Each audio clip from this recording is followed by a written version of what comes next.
तेरे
अगर कोई मेरा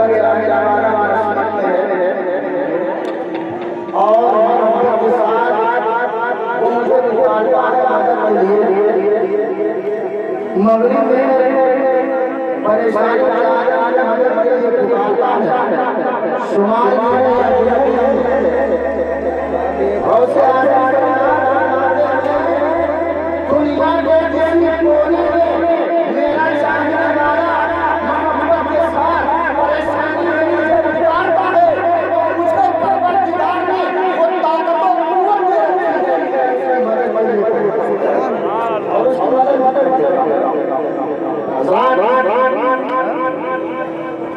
इसीलिए तो सारी बातें हैं बढ़िया सब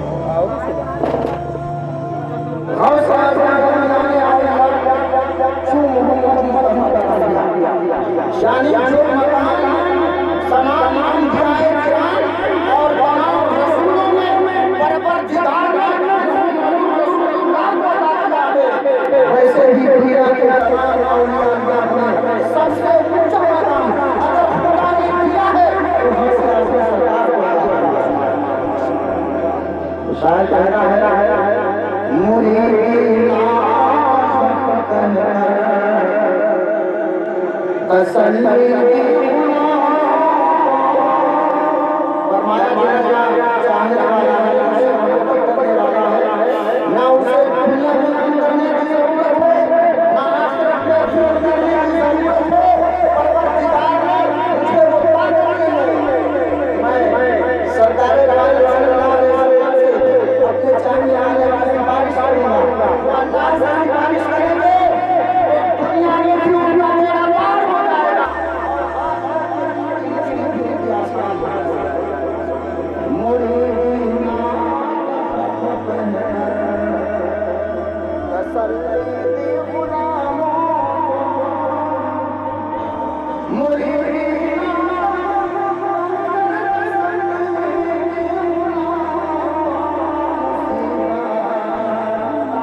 बोलना चाहिए कि कब्र में भी अगर तो मैं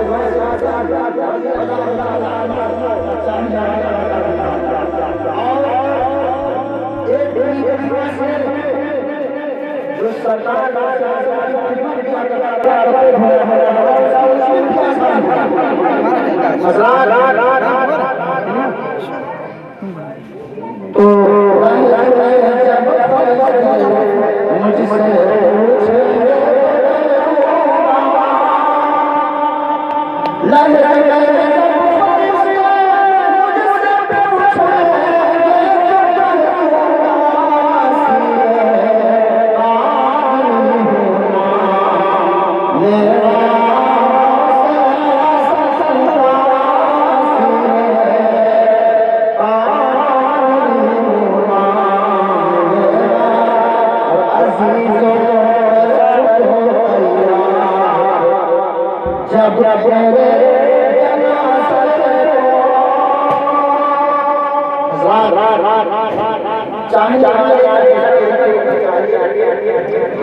दुनिया से तो कोई ना कोई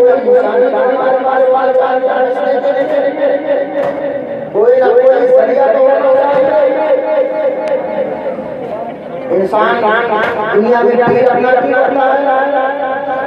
किसी के हाथ कि जब हम दुनिया की परेशानी में थे तो हमारा पीर दुआ करके हमारी मुश्किल आसान कर दे, और जब आखिरत में हम फंसे तो हमारा पीर वहां की मुश्किल आसान और करते भी हैं। अज़ीज़ों जब मेरे जनाज़े को अज़ीज़ों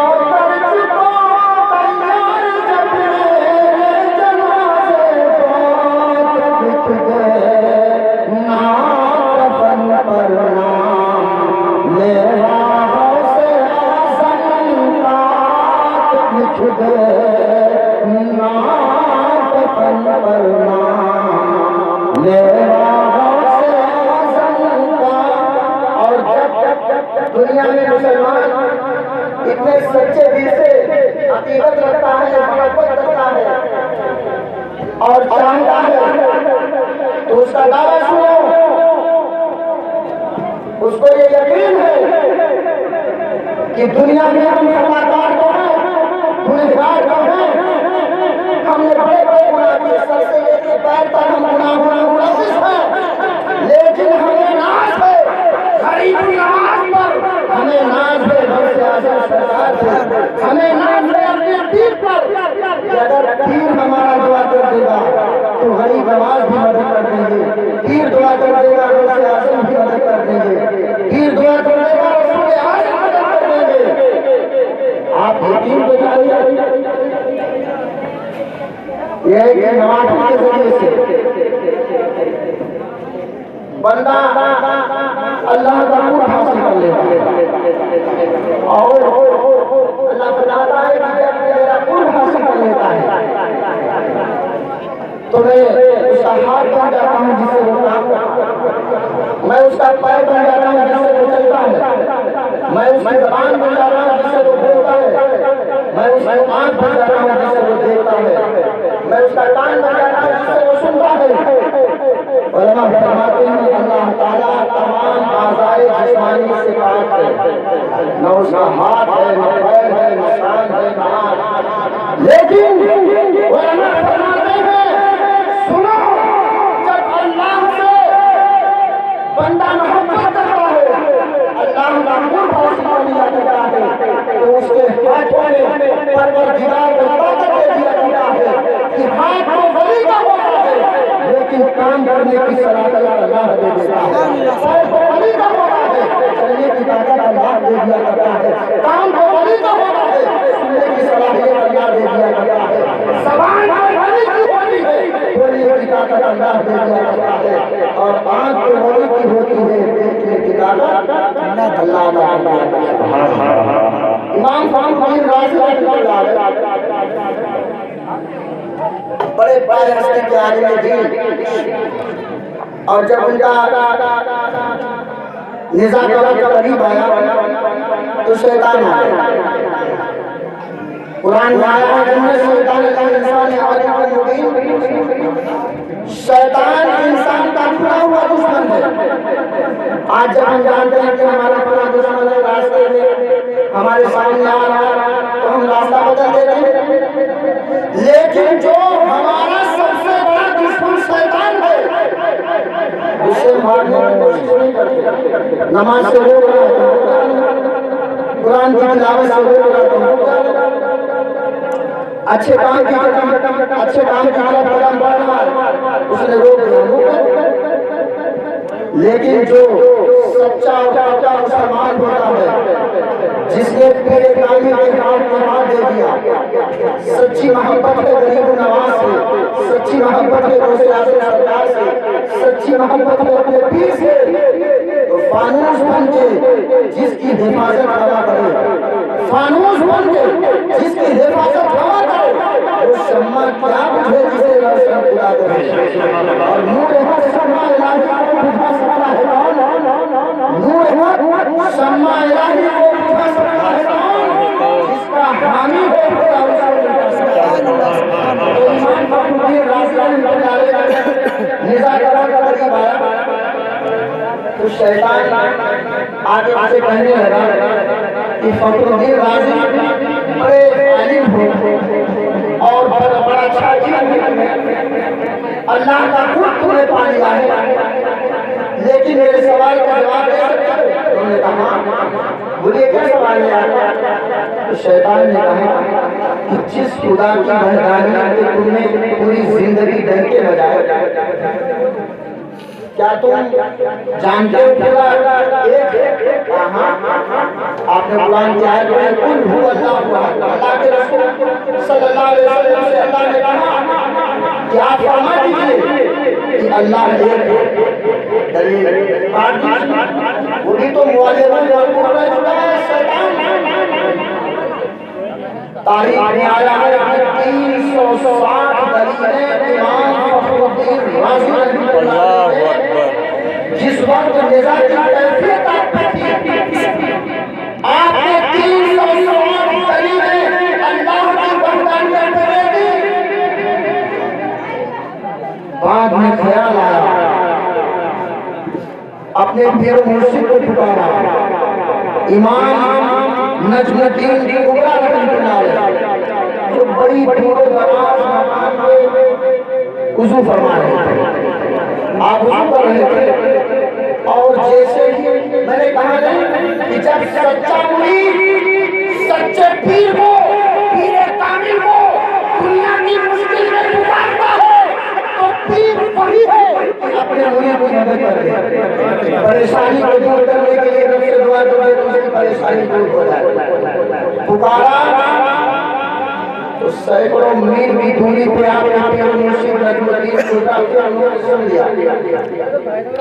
मैंने कहा कि कान को वली का होता है, लेकिन सुनने की सलाहियत अल्लाह दे दिया करता है, ताकत को कुव्वत अल्लाह दे दिया करता है, और जिसको कुव्वत अल्लाह दे तो इमाम नजमुद्दीन कुबरा रहमतुल्लाह अलैह के बुजुर्ग हैं, उन्होंने देखा कि मेरा मुरीद मुश्किल में है, परेशानी के हालत में है। इमाम नजमुद्दीन कुबरा फरमाते हैं मेरे चाहने वाले मुरीद ये तो बता परेशानी क्या है? तो आप इरशाद फरमाते हैं अल्लाह की वहदानियत पे मैंने 360 दलीलें दे रखी हैं, लेकिन ये दलीलें बता रहा है। इरशाद फरमाते हैं पीर मुर्शिद नजमुद्दीन कुबरा ये क्यों नहीं कह देता कि अल्लाह को बगैर किसी दलील के? सुभान अल्लाह माशाअल्लाह। अब वो आवाज इमाम फखरुद्दीन राज़ी रहमतुल्लाह अलैह के कानों में आई कि जो अल्लाह का कुर्ब हासिल कर लेता है, अल्लाह की मदद उसके साथ हो जाती है, फानूस बन के जिसकी हिफाजत करवा करे वो शम्मा क्या बुझे जिसे रोशन खुदा करे। अल्लाह की मदद आ गई, फिर वो मुर्शिद ने उनकी मुश्किल आसान कर दी। इरशाद फरमाते हैं बगैर और जब आप इरशाद फरमाते हैं मैंने बगैर किसी दलील के अल्लाह को एक माना तो शैतान ने क्या कहा कि तुम्हारे पीर के इल्म ने तुम्हें बचा लिया है। इरशाद फरमाते हैं नहीं, मेरे पीर के इल्म ने तुम्हें बचा ही लिया है। सबसे बड़ा करम मेरे अल्लाह का। सुभान अल्लाह माशा मुझ पर सबसे बड़ा करम अल्लाह का हुआ है। तो मैं अर्ज ये कर रहा था कि मुश्किल के आलम में अगर कोई गौसे पाक को पुकारे तो गौसे पाक मदद कर देते हैं। गरीब नवाज को आवाज दे तो गरीब नवाज मदद कर देते हैं। देवा के वाणी से पाक को पुकारे तो वाणी से पाक मदद कर देते हैं। कलियर के साबिर को पुकारे तो साबिर पाक मदद कर देते हैं। दिल्ली के निजामुद्दीन को पुकारे तो वो मदद कर देते हैं। पीलीभीत के शाहजी मोहम्मद शेरिया को पुकारे तो वो मदद कर देते हैं। और शाह रजा लखनऊ को पुकारे तो लखनऊ के शाह रजा मदद कर देते हैं। और मुझे कह लेने दो ख्वाजा हसन को कोई पुकारे तो ख्वाजा हसन मदद कर देते हैं। हजरत किबला जिन्नी मियां सरकार को मदद के लिए मुश्किल में पुकारे तो वो मदद कर देते हैं। ख्वाजा कुर्बान हसन को पुकारे तो वो मदद कर देते हैं।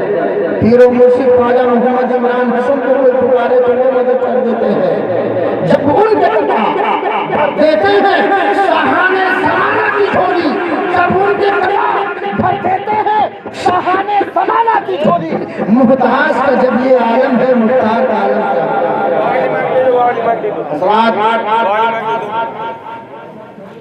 तो जब अकीदा पक्का हो जाता है, सच्चा हो जाता है, तो देखो सच्चे अकीदे वाले का ईमान, उसका अकीदा कि वो क़यामत के दिन भी फरिश्तों से डरेगा कि ऐ फरिश्तों जन्नत में जाने से ना रोको, वरना मैं गौसे आज़म सरकार को बुला लूंगा। मैं गरीब नवाज को आवाज दे दूंगा, मैं ख्वाजा हसन को आवाज दे दूंगा, मैं ख्वाजा कुर्बान हसन को आवाज दे दूंगा, ख्वाजा इमरान हसन को आवाज दे दूंगा। और वो मेरी मदद के लिए आ जाएंगे और तुम ये कहोगे कि तुम गौस के चाहने वाले हो जन्नत में चले जाओ, गरीब नवाज के चाहने वाले हो जन्नत में चले जाओ, ख्वाजा हसन के हो जन्नत में चले जाओ, ख्वाजा कुर्बान के हो जन्नत में चले जाओ, ख्वाजा इमरान के हो जन्नत में चले जाओ। और हाजी सूफी पीरे तरीक़त सूफी इरफान मियां साहब के हो तुम भी जन्नत में चले जाओ। और फरिश्तों रोकते क्यों हो मुझे जन्नत में जाने से, फरिश्तों रोकते क्यों हो मुझे जन्नत में जाने से। देखो हाथ में दामन है किसका गौसे आज़म का, देखो हाथ में दामन है किसका गौसे आज़म का। खुदा के फज़्ल से हम पर। और मैंने जो आपके सामने आयत मुबारका कुरान शरीफ पढ़ी है, बस चंद मिनट उस पर रोशनी डालने के बाद अपने गुफ्तगू खत्म कर रहा हूँ। अल्लाह ताला ने फरमाया फन के हुए माता बलकुम मिन निसाए। अल्लाह ने फरमाया कि इस्लामी ख़वातीन में जो तुम्हें पसंद हो तुम दुनिया में उससे शादी करो। अच्छा, बच्चे की विलादत के बाद माँ बाप के ऊपर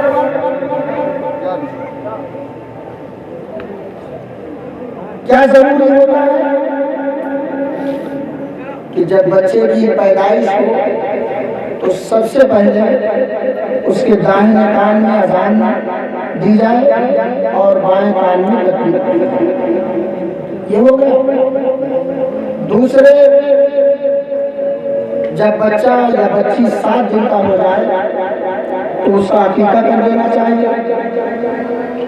उसके बाद जब बच्चा बोलने के लायक हो जाए तो इस्लाम कहता है कि उसकी बिस्मिल्लाह खानी करा। अब बहुत से लोगों को पता ही नहीं कि बिस्मिल्लाह खानी होती है, बहुत से नादानी में पड़ जाते हैं। हजरात, मैं आपको एक वाक़या बताऊं बिस्मिल्लाह खानी के मुतालिक। एक ऐसे शख्स दुनिया में जो बहुत गुनहगार थे और सर से पैर तक गुनाहों में मुलव्वस, जब उनका निज़ा करीब आया तो उन्होंने अपनी बीवी को बुलाया और कहा कि एक मेरी वसीयत है, और जब मरने वाला कोई वसीयत करता है तो उसे नोट कर लिया जाता है। बीवी ने कहा, मेरे शरीके हयात, मेरे सर के ताज, ये तो बताओ वो शर्त कौन सी है, वो वसीयत कौन सी है?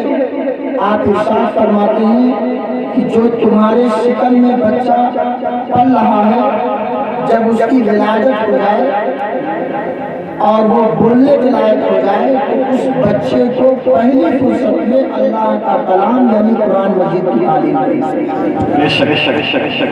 अब वसीयत के मुताबिक बच्चे की विलादत हुई और जब वो बोलने के लायक हुआ तो उनकी बीवी ने वसीयत के मुताबिक उनको हाफिज कुरान के पास पेश कर देती है। और हाफिज साहब जब बच्चे से कहते हैं, बच्चे पढ़ो औज़ बिल्लाहि मिनश शैतानिर रजीम बिस्मिल्लाहिर रहमानिर रहीम, ऐसे मौलवी साहब ने पढ़ा। तो उस बच्चे के बाप गुनाहों में मुलव्वस होने की वजह से अज़ाब कब्र में मुब्तला था। हज़रात, कब्र के अज़ाब से कोई नहीं बच सकता। सरकार दो आलम सल्लल्लाहु अलैहि वसल्लम एक मरतबा कोई कब्रिस्तान से गुजरे तो आपने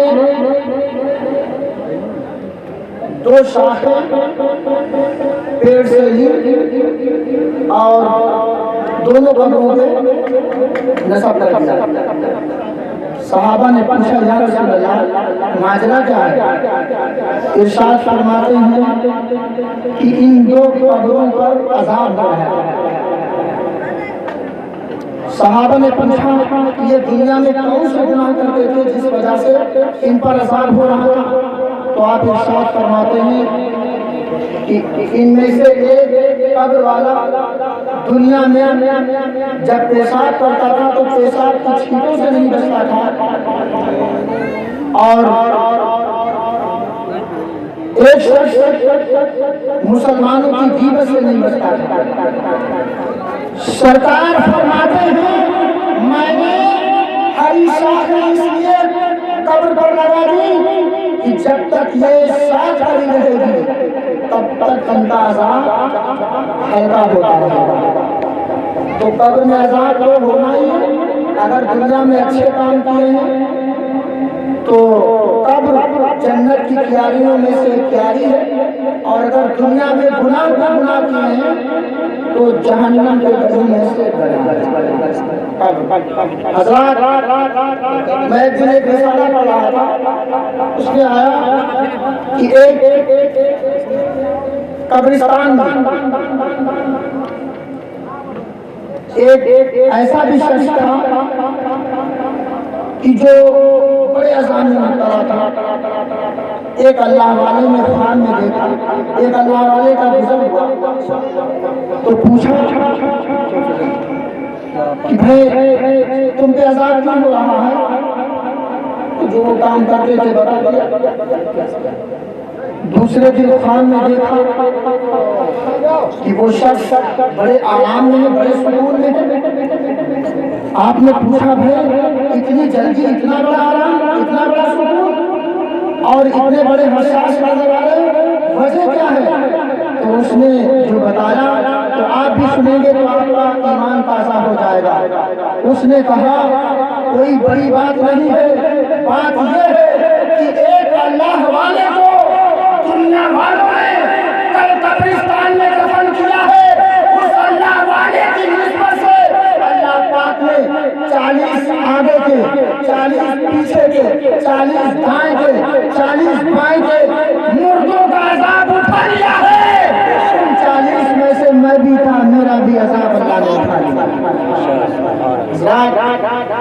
के गदा भर देते हैं। शाहाने ज़माना की झोली मुमताज का जब ये आलम है, मुख्तार का आलम क्या होगा। तो क्या कहा, फरिश्तों रोकते क्यों हो मुझे जन्नत में जाने से, देखो हाथ में दामन है किसका से आज़म का। तो मैंने कहा साहब आज़ाम में मुबतला थे, बच्चे ने जब दुनिया में बिस्मिल्लाह से नहीं पढ़ा तो अल्लाह की रहमत को जोश आ गया। रहमते हक बहानमी जोया, रहमते हक बहानमी जोया। अल्लाह की रहमत इंसान से कीमत तलाश नहीं करती कि मैंने तुझे आँख दे दिया तो तू कीमत अदा कर, मैंने तुझे पैर दे दिया तू कीमत अदा कर, मैंने तुझे हाथ दिए तू कीमत अदा कर, मैंने जिंदगी दी तू कीमत अदा कर। नहीं, अल्लाह कहता है मैं तुझसे तमाम आज़ाए जिस्मानी अता करने के बाद कीमत तलाश नहीं करता। अल्लाह की रहमत को बहाना तलाश करती है। कौन है गरीब नवाज का चाहने वाला, कौन है गाज़े पाक से मोहब्बत करने वाला, कौन है ख्वाजा हसन का चाहने वाला, वो दुआ करे तो मैं उनकी मुश्किलें आसान करूंगा। वो साहब आज़ाम में मुबतला थे और जैसे ही दुनिया में उनके बच्चे ने बिस्मिल्लाह शरीफ पढ़ा तो अल्लाह ने फरिश्तों से कहा, फरिश्तों ये वो मुसलमान है जिसने दुनिया में बड़े बड़े गुनाह किए हैं, लेकिन आज इसका बच्चा दुनिया में कुरान पढ़ रहा है, मेरा नाम ले रहा है, मेरी रहमत को गवारा नहीं कि मैं इसको अज़ाब देता हूं। ऐ फरिश्तों कब्र से इसका अज़ाब उठा लो और इसकी कब्र में जन्नत का बिछौना बिछा दो। रहमते हक बहानमी जोयत, रहमते हक बहानमी जोयत। तो मुसलमान के लिए क्या है कि जब बच्चा बोलने के लायक हो जाए तो उसकी बिस्मिल्लाह खानी कराएगा, और जब बच्चा या बच्ची बालिग हो जाए तो हमारा इस्लाम हमें सिखाता है कि पहली फुर्सत में जितनी जल्द हो सके तुम बच्चे और बच्चे की शादी कर दो। बच्चा हो तो उसकी शादी कर दो और बच्ची हो तो उसकी भी शादी कर दो। ये इस्लाम ने सिखाया, उसमें देरी ना करो। तुम्हारा बच्चा बालिग हो जाए इससे पहले कि गुनाह की तरफ उसका कदम बढ़े, तुम उसकी भलाई के लिए सोचो, उसका रिश्ता कर दो। हमारे सरकार रहमत वाले पैगंबर इरशाद फरमाते हैं, अन निकाह मिन सुन्नती फमन रगिबा अन सुन्नती फलैसा मिन्नी। हमारे सरकार जिनका हमने कलमा पढ़ा है, रहमत वाले पैगंबर फरमाते हैं कि निकाह करना मेरी सुन्नत है, निकाह करना मेरी सुन्नत है।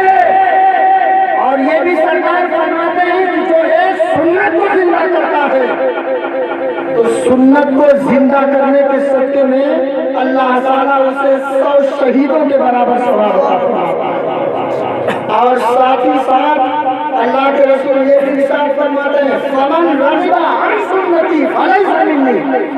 और जिसने मेरी सुन्नत को अदा करने से रूहगर्दानी करी, चेहरा फेरा, सुस्ती की, सरकार रहमत वाले पैगंबर इरशाद फरमाते हैं अगर उसने उससे सुस्ती करी तो फरमाते हैं वो हम में से नहीं है। कहीं ठिकाना अगर सरकार ने कह दिया ये हमारा नहीं है तो ना दुनिया में कोई ठिकाना है और ना आखिरत में कोई जगह है। जिसके लिए सरकार फरमा देंगे ये हमारा है, परवरदिगार ये हमारा है, उसकी मुश्किलें आसान हो जाएंगी। अल्लाह ज़ावजा की बारगाह में हम दुआ करते हैं, अल्लाह हम सबको अमल की तौफीक अता फरमाए, बुजुर्गों से सच्ची मोहब्बत अता फरमाए, अपने अपने पीर से सच्ची मोहब्बत अता फरमाए, हम सबको अपने माँ बाप का फरमाबरदार और नबी कौनैन सल्लल्लाहु अलैहि वसल्लम का सच्चा वफादार बनाए। अस्तगफिरुल्लाह रब्बी मिन कुल्लि ज़ंबि व अतूबु इलैहि, ला इलाहा इल्लल्लाह मुहम्मदुर रसूलुल्लाह। जिसे चाहा दर पे बुला लिया, जिसे चाहा अपना बना लिया, जिसे चाहा दर पे बुला लिया, जिसे चाहा अपना बना लिया। ये बड़े कर्म के हैं फैसले, ये बड़े नसीबे की बात है। और अरे मैं कदे में कमी है क्या, जो कमी है जरूरत में है तेरे मैं कदे में